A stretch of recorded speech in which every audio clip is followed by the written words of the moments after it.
ਵਾਹਿਗੁਰੂ ਜੀ ਕਾ ਖਾਲਸਾ ਵਾਹਿਗੁਰੂ ਜੀ ਕੀ ਫਤਿਹ। ਮੈਂ ਤੁਹਾਡੀ ਹੋਸਟ ਰੀਤ ਕੌਰ ਨਿਊਜ਼ TV 84 ਦੇ ਨਾਲ। ਵੀਅਰਸ, ਪਿਛਲੇ ਕੁਝ ਦਿਨਾਂ 'ਚ ਬਰਗਾੜੀ ਪਿੰਡ ਤੋਂ ਬਾਅਦ ਸ਼੍ਰੀ ਗੁਰੂ ਗ੍ਰੰਥ ਸਾਹਿਬ ਜੀ ਦੇ ਸਰੂਪਾਂ ਦੀ ਕਈ ਥਾਵਾਂ ਤੇ ਬੇਅਦਬੀ ਹੋਈ ਹੈ। ਪੁਲਿਸ ਵੱਲੋਂ ਗੁਰਜੀਤ ਸਿੰਘ ਅਤੇ ਕ੍ਰਿਸ਼ਨ ਭਗਵਾਨ ਸਿੰਘ ਨਾਮੀ 2 ਸਿੱਖਾਂ ਨੂੰ ਸ਼ਹੀਦ ਕੀਤਾ ਗਿਆ ਹੈ। ਸੈਂਕੜੇ ਸਿੱਖ ਜ਼ਖਮੀ ਹੋਏ ਹਨ ਅਤੇ ਲਗਭਗ 30 ਮਿਲੀਅਨ ਸਿੱਖਾਂ ਦੇ ਹਿਰਦੇ ਵਲੂੰਦਰੇ ਗਏ ਹਨ। ਪੰਜਾਬ ਵਿੱਚ ਅਜੇ ਵੀ ਸਿੱਖ ਸ਼ਾਂਤਮਈ ਤਰੀਕੇ ਦੇ ਨਾਲ ਪ੍ਰੋਟੈਸਟ ਤੇ ਬੈਠੇ ਹੋਏ ਹਨ।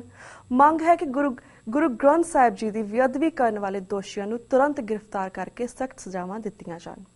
ਸਿੱਖਾਂ ਵੱਲੋਂ ਬਾਦਲ ਸਰਕਾਰ ਦੇ ਖਿਲਾਫ ਨਾਅਰੇਬਾਜ਼ੀ ਕੀਤੀ ਜਾ ਰਹੀ ਹੈ ਤੇ ਉਸ ਨੂੰ ਬਰਖਾਸਤ ਕਰਨ ਦੀ ਮੰਗ ਵੀ ਕੀਤੀ ਜਾ ਰਹੀ ਹੈ। ਕਾਫੀ ਸ਼੍ਰੋਮਣੀ ਗੁਰਦੁਆਰਾ ਪ੍ਰਬੰਧਕ ਕਮੇਟੀ ਮੈਂਬਰਸ ਨੇ ਹਾਲਾਤਾਂ ਨੂੰ ਵੇਖਦੇ ਹੋਏ SGPC ਤੋਂ ਰਿਜ਼ਾਈਨ ਕਰ ਦਿੱਤਾ ਹੈ।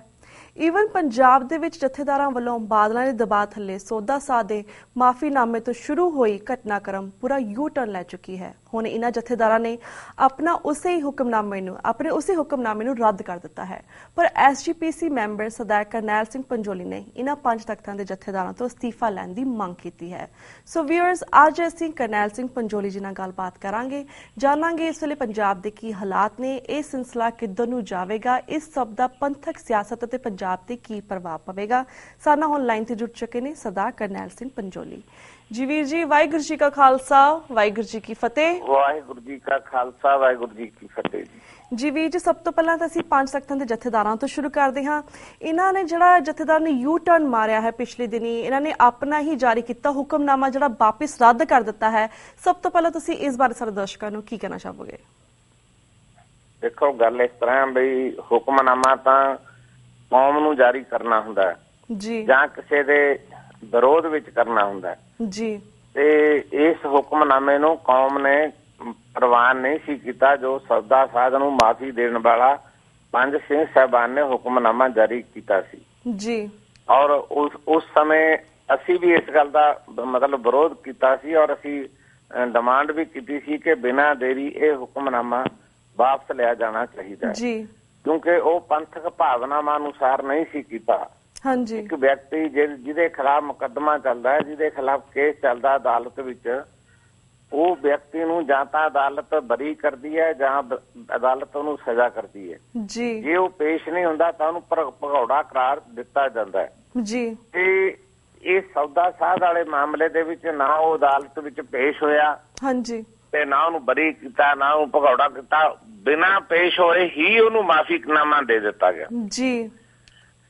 ਇਹ ਗਲਤ ਫੈਸਲਾ ਸੀ ਤੇ ਇਹ ਗਲਤ ਫੈਸਲਾ ਖਾਲਸਾ ਪੰਥ ਜਿਹੜਾ ਸੀ ਉਹਨਾਂ ਨੇ ਪ੍ਰਵਾਨ ਨਹੀਂ ਕੀਤਾ, ਜਥੇਦਾਰਾਂ ਨੂੰ ਵਾਪਸ ਲੈਣਾ ਪਿਆ। ਹਾਂਜੀ, ਪਰ ਮੈਂ ਸਮਝਦਾ ਵੀ ਗੱਲ ਹੁਣ ਇੱਥੇ ਨਹੀਂ ਟਿਕ ਰਹੀ, ਗੱਲ ਇਸ ਤੋਂ ਅੱਗੇ ਚਲੀ ਗਈ। ਜਥੇਦਾਰਾਂ ਦੇ ਕੀਤੇ ਹੋਏ ਗਲਤ ਫੈਸਲੇ ਦਾ ਨਤੀਜਾ ਬਹੁਤ ਭਿਆਨਕ ਨਿਕਲਿਆ ਕਿ 2 ਨੌਜਵਾਨ ਬੱਚੇ ਜਿਹੜੇ ਸੀ ਉਹ ਸ਼ਹੀਦ ਸ਼ਹਾਦਤ ਦਾ ਜਾਮ ਪੀ ਗਏ, ਬਹੁਤ ਸਾਰੇ ਫੱਟੜ ਹੋ ਗਏ, ਸਾਡੀ ਕੌਮ ਦੇ ਪ੍ਰਚਾਰਕ ਕੁੱਟੇ ਗਏ, ਉਹਨਾਂ ਦੀਆਂ ਪੱਗਾਂ ਲਾਹ ਦਿੱਤੀਆਂ ਗਈਆਂ, ਲਾਠੀ ਚਾਰਜ, ਅਥਰੂ ਗੈਸ, ਟੀਅਰ ਗੈਸ ਦੇ ਗੋਲੇ, ਬੜਾ ਕੁਛ ਹੋਇਆ।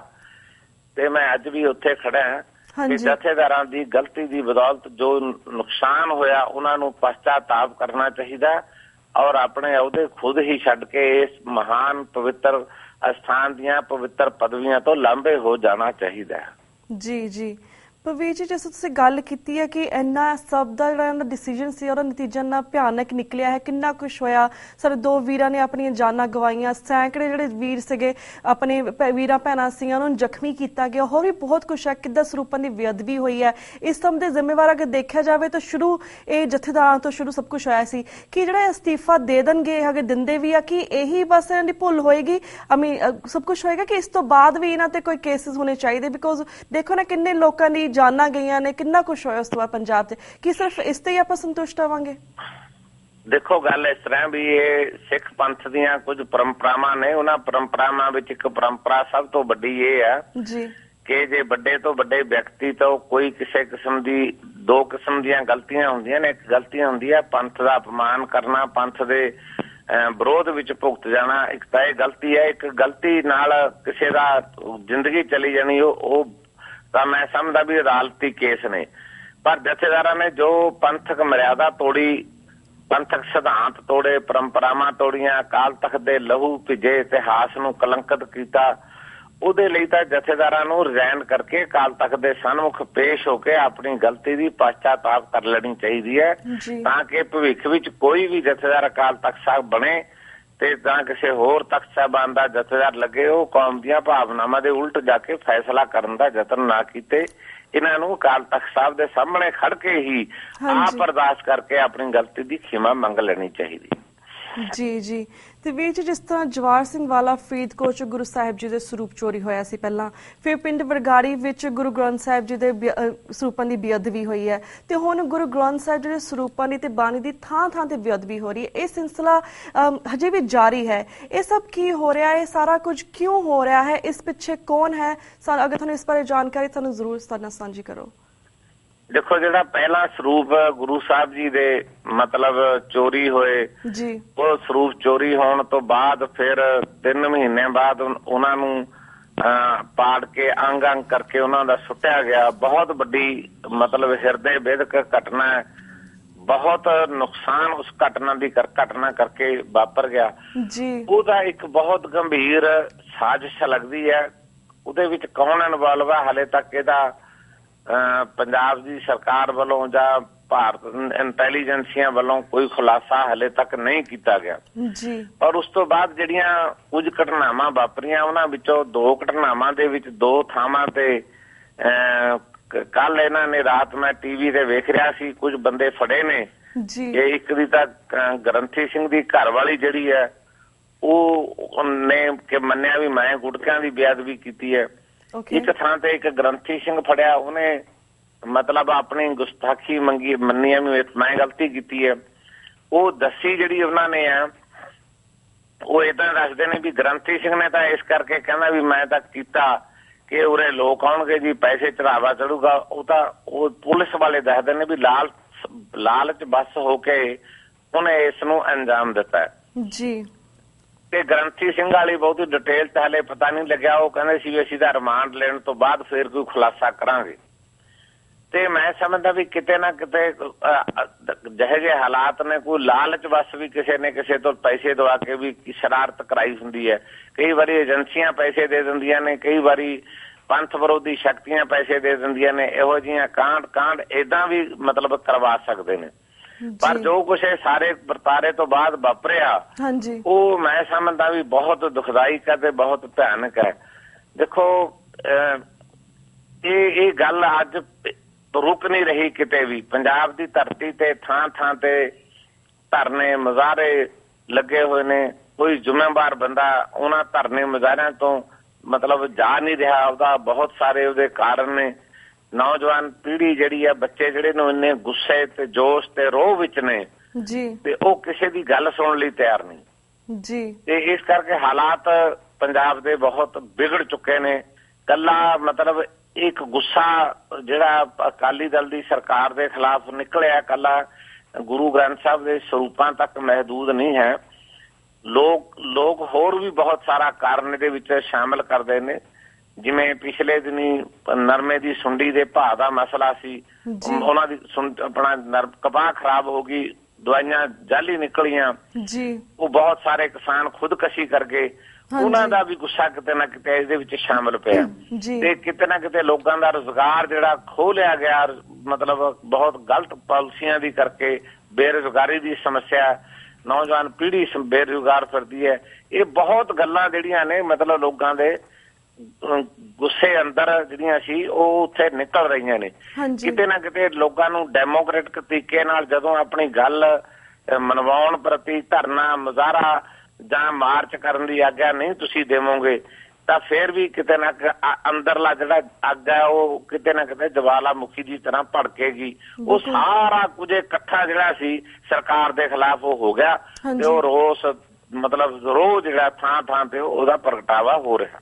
ਬਿਲਕੁਲ ਬਿਲकुल ਵੀਰ ਜੀ, ਇਸ ਬਾਰੇ ਵੀ ਅਸੀਂ ਡੀਟੇਲ ਦੇ ਵਿੱਚ ਗੱਲਬਾਤ ਕਰਾਂਗੇ, ਪਰ ਉਸ ਤੋਂ ਪਹਿਲਾਂ ਮੈਂ ਤੁਹਾਡੇ ਕੋਲ ਜਾਣਨਾ ਚਾਹਾਂਗੀ, ਜਿਸ ਤਰ੍ਹਾਂ 1 ਜੂਨ 2015 ਨੂੰ ਜਵਾਹਰ ਸਿੰਘ ਵਾਲਾ ਫਰੀਦਕੋਟ ਜਿਹੜੇ ਗੁਰੂ ਸਾਹਿਬ ਜੀ ਦੇ ਸਰੂਪ ਚੋਰੀ ਹੋਏ ਸੀ, ਉਸ ਵੇਲੇ ਜਿਸ ਤਰ੍ਹਾਂ ਸੋਧਾ ਸਾਹਿਬ ਦੇ ਚੇਲੇ ਨੇ ਸਾਫ਼ ਮੈਸੇजेस ਲਿਖੇ ਸੀ ਦੀਵਾਰਾਂ ਤੇ, ਸਾਫ਼ ਸਿੱਖਾਂ ਨੂੰ ਸਾਹਮਣੇ ਚੈਲੰਜ ਕੀਤਾ ਸੀ ਕਿ ਉਸ ਦੇ ਆਧਾਰ ਤੇ ਪੰਜਾਬ ਪੁਲਿਸ ਨੇ ਜਾਂ ਪੰਜਾਬ ਸਰਕਾਰ ਨੇ ਇਹ ਸੋਧਾ ਸਾਹਿਬ ਦੇ ਚੇਲਿਆਂ ਨੂੰ ਜਾਂ ਕਿਸੇ ਹੋਰ ਨੂੰ ਨਹੀਂ ਫੜਨ ਦੀ ਕੋਸ਼ਿਸ਼ ਕੀਤੀ? ਜਿਹੜੇ ਇਹਨਾਂ ਨੇ ਘਰਵਾਲੀ ਨੂੰ ਫੜਿਆ, ਕਿ ਹੋਰ ਵੀ ਬੰਦਿਆਂ ਨੂੰ ਫੜਿਆ, ਕਿ ਇਹ ਦੋਨੇ ਹੀ ਸਿਰਫ ਫੜੇ ਨੇ ਇਹਨਾਂ ਨੇ?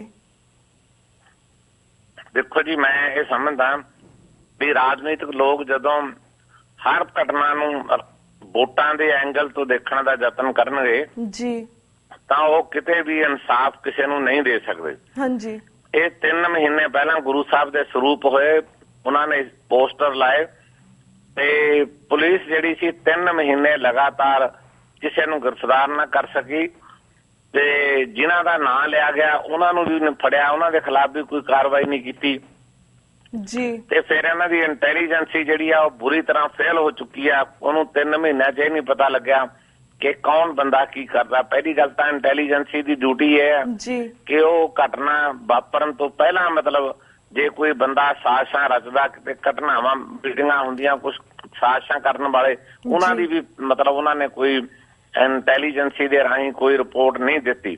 ਹਾਂਜੀ, ਇੱਕ ਬਹੁਤ ਬੁਰੀ ਤਰ੍ਹਾਂ ਫੇਲ ਹੋਈ ਉੱਥੇ ਦੀ ਪੁਲਿਸ ਵੀ ਔਰ ਇੰਟੈਲੀਜੈਂਸੀ ਵੀ।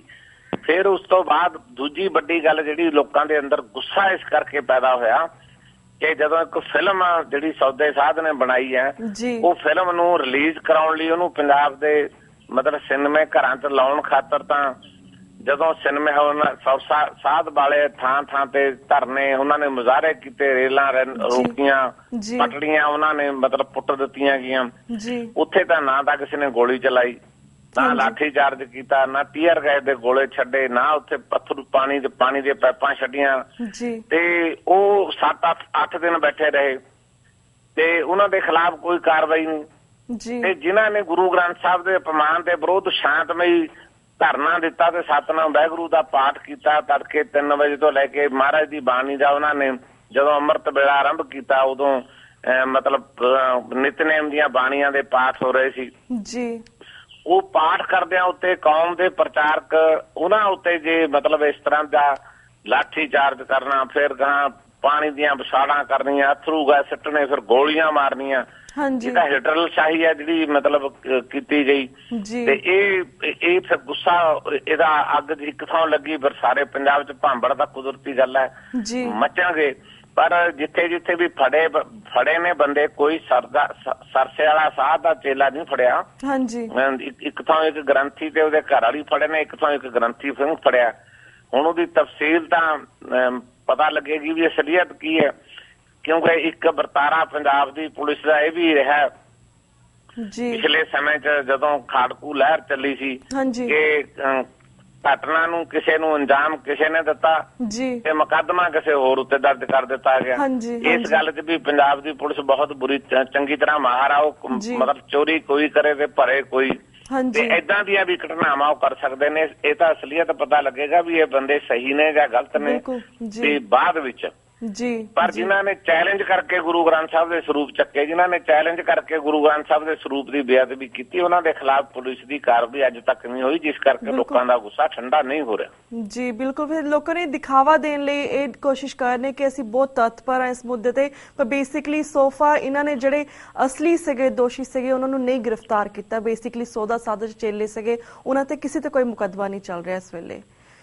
ਸੋ ਵੀਰ ਜੀ, thank you so much for the information. ਹੁਣ ਅਸੀਂ ਅਗਲੇ ਸਵਾਲ ਵੱਲ ਜਾਂਦੇ ਹਾਂ। ਉਸ ਤੋਂ ਪਹਿਲਾਂ ਮੈਂ ਜਾਣਨਾ ਚਾਹਾਂਗੀ, ਜਿਸ ਤੁਸੀਂ ਗੱਲ ਕੀਤੀ ਕਿ ਮੈਂ ਵੀ ਇਸ ਵੇਲੇ ਇੱਥੇ ਹੈਗਾ, ਤੁਸੀਂ ਇਸ ਵੇਲੇ ਕੀ ਪ੍ਰੋਟੈਸਟ ਤੇ ਬੈਠੇ ਹੋਏ ਹੋ? ਤੁਸੀਂ ਇਸ ਵੇਲੇ ਪੰਜਾਬ ਦੇ ਕੀ ਹਾਲਾਤ ਨੇ, ਸਾਨੂੰ ਉਸ ਬਾਰੇ ਵੀ ਦੱਸੋ, ਕਿਉਂਕਿ ਤੁਸੀਂ ਦੱਸਿਆ ਕਿ ਕਾਫੀ ਲੋਕ ਪ੍ਰੋਟੈਸਟ ਕਰ ਰਹੇ ਨੇ। ਇਸ ਵੇਲੇ ਕੀ ਚੱਲ ਰਿਹਾ ਪੰਜਾਬ ਦੇ ਵਿੱਚ, ਤੁਸੀਂ ਕਿੱਥੇ? ਦੇਖੋ, ਪੰਜਾਬ ਦੇ ਵਿੱਚ ਤਾਂ ਮਤਲਬ ਜਿੱਥੇ ਵੀ ਕਿਤੇ ਪਿੰਡ ਨੇ, ਸ਼ਹਿਰ ਨੇ, ਜਾਂ ਜਿਹੜੀਆਂ ਸ਼ਹਿਰਾਂ ਨੂੰ ਸੜਕਾਂ ਜਾਂਦੀਆਂ ਨੇ, ਉਹਨਾਂ ਤੇ ਹੁਣ ਅੱਗੇ ਤਾਂ ਸੀ ਵੀ ਲਗਾਤਾਰ ਧਰਨੇ ਚੱਲਦੇ ਸੀ।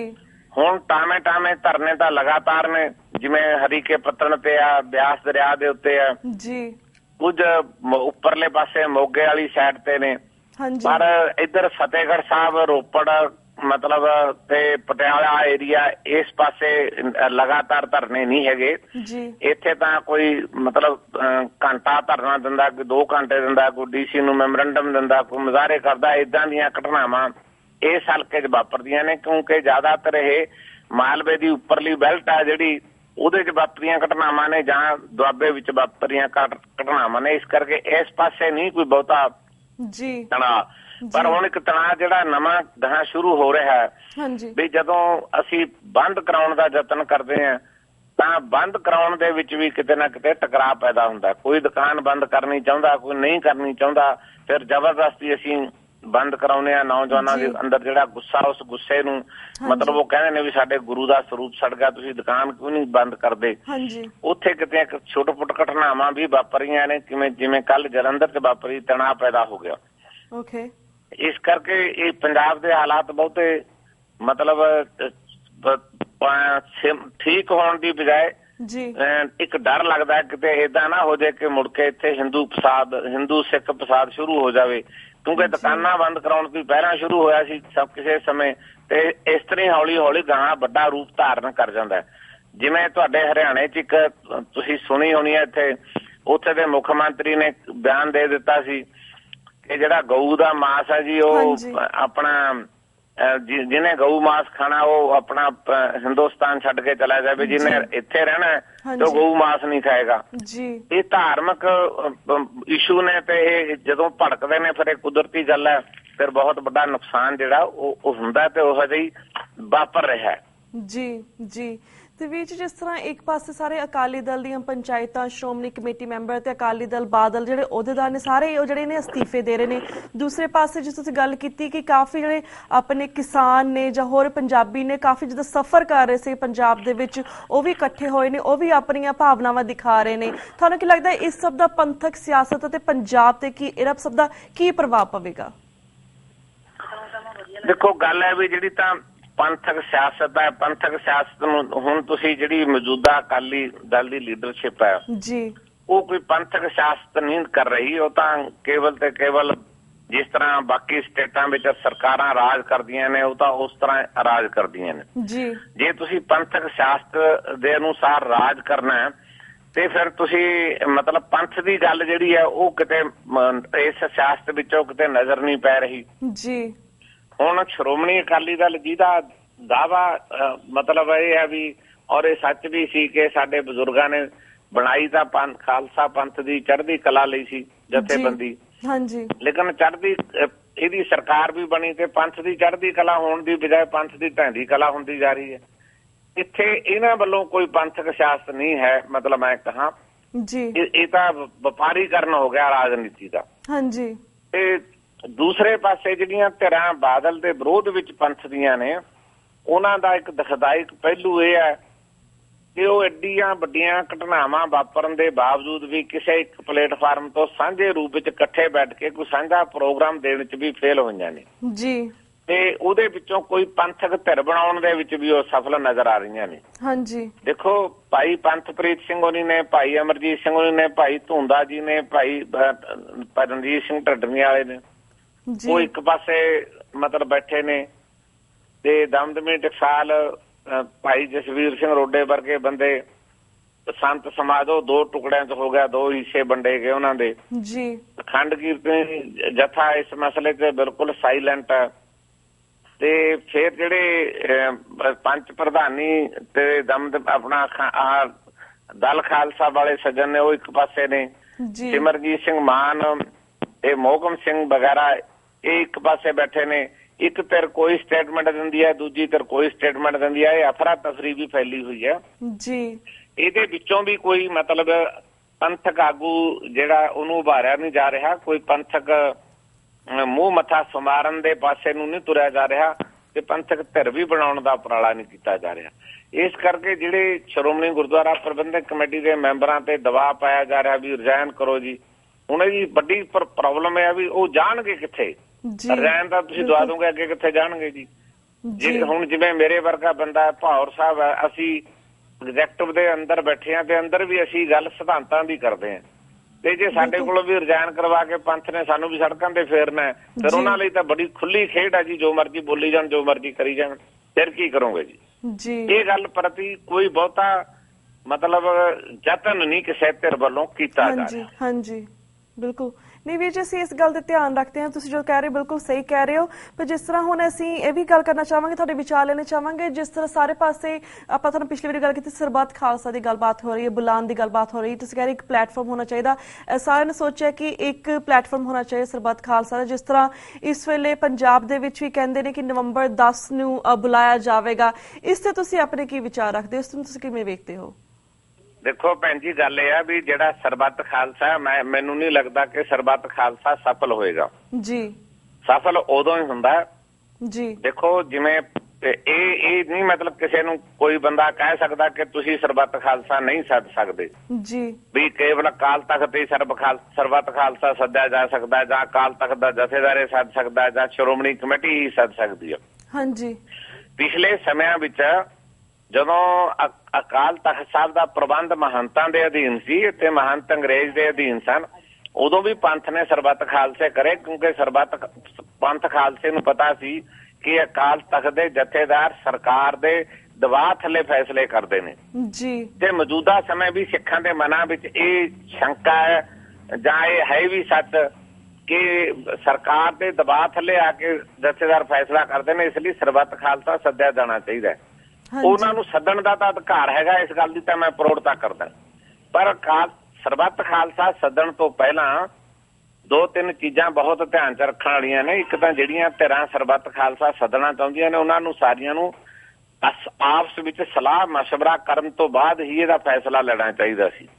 ਹੁਣ ਫੈਸਲਾ ਕਰਿਆ ਸਿਰਫ ਦੋ ਧਿਰਾਂ ਨੇ, ਸਿਮਰਜੀਤ ਸਿੰਘ ਮਾਨ ਨੇ ਤੇ ਭਾਈ ਮੋਹਕਮ ਸਿੰਘ ਉਹਨਾਂ ਨੇ।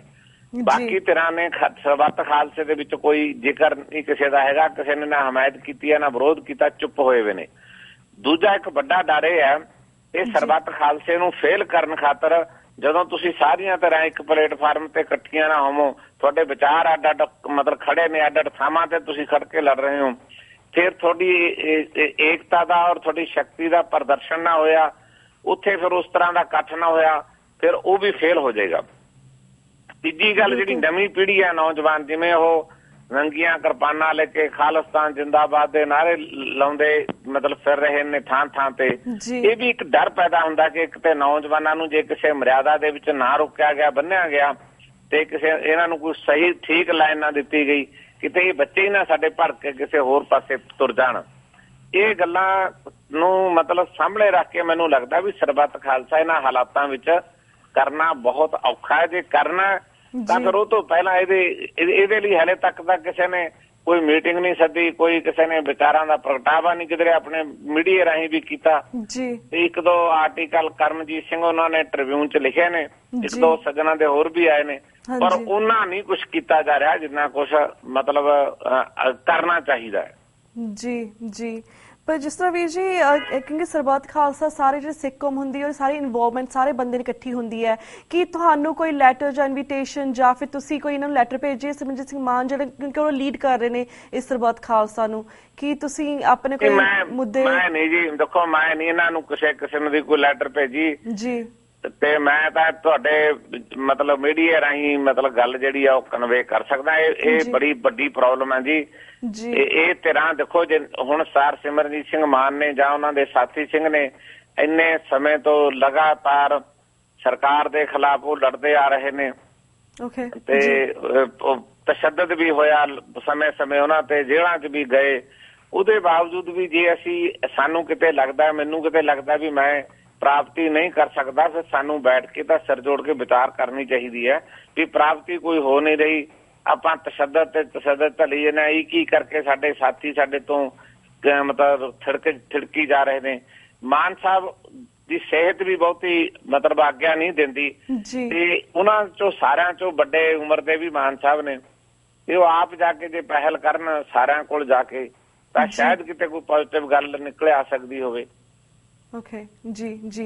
ਕਿਉਂਕਿ ਵੀਰ ਜੀ ਬਹੁਤ ਸਾਰੇ ਸਾਡੇ ਜਿਹੜੇ ਬਾਹਰ ਦੇ ਸਿੱਖ ਨੇ, ਅਸੀਂ ਗਲੋਬਲ ਸਰਬੱਤ ਖਾਲਸਾ ਬੁਲਾਉਣ ਦੀ ਵੀ ਗੱਲਬਾਤ ਕੀਤੀ ਹੈ, ਇਸ ਬਾਰੇ ਵੀ ਅਸੀਂ ਆਉਣ ਵਾਲੇ ਦਿਨਾਂ ਦੇ ਵਿੱਚ ਪ੍ਰੋਗਰਾਮਸ ਕਰਾਂਗੇ, ਉਸ ਬਾਰੇ ਵੀ ਤੁਹਾਨੂੰ ਅਸੀਂ ਅਪਡੇਟ ਦੇਵਾਂਗੇ। But thank you so much for your time ਕਿ ਤੁਸੀਂ ਆਪਣਾ ਟਾਈਮ ਕੱਢ ਕੇ ਜਿਹੜੇ ਇਹ ਮੁੱਦੇ ਨੇ ਇਹਨਾਂ ਬਾਰੇ ਸਾਨੂੰ ਜਾਣਕਾਰੀ ਦਿੱਤੀ, ਆਪਣੇ ਵਿਊਜ਼ ਆਪਣੇ ਵਿਚਾਰ ਸਾਡੇ ਦਰਸ਼ਕਾਂ ਨਾਲ ਸਾਂਝੇ ਕੀਤੇ। ਈਵਨ SGPC ਦੇ ਵਿੱਚ ਰਹਿੰਦੇ ਹੋਏ ਵੀ ਤੁਸੀਂ ਬਹੁਤ ਸੋਹਣਾ ਕੰਮ ਕਰ ਰਹੇ ਹੋ, ਬਹੁਤ ਚੰਗਾ ਉਪਰਾਲਾ ਕਰ ਰਹੇ ਹੋ, ਤੁਸੀਂ ਪੰਥਕ ਸੋਚ ਰੱਖਦੇ ਪੰਥ ਲਈ ਕਰ ਰਹੇ ਹੋ ਸਾਡਾ ਸਾਰਾ ਕੁਝ ਕੰਮ, ਅਸੀਂ ਉਸ ਚੀਜ਼ ਨੂੰ ਵੀ ਅਪਰੀਸ਼ੀਏਟ ਕਰਦੇ ਹਾਂ, ਅਸੀਂ ਉਸ ਚੀਜ਼ ਨੂੰ ਵੀ ਵੇਖਦੇ ਹਾਂ। So thank you so much for your time ਵੀਰ ਜੀ।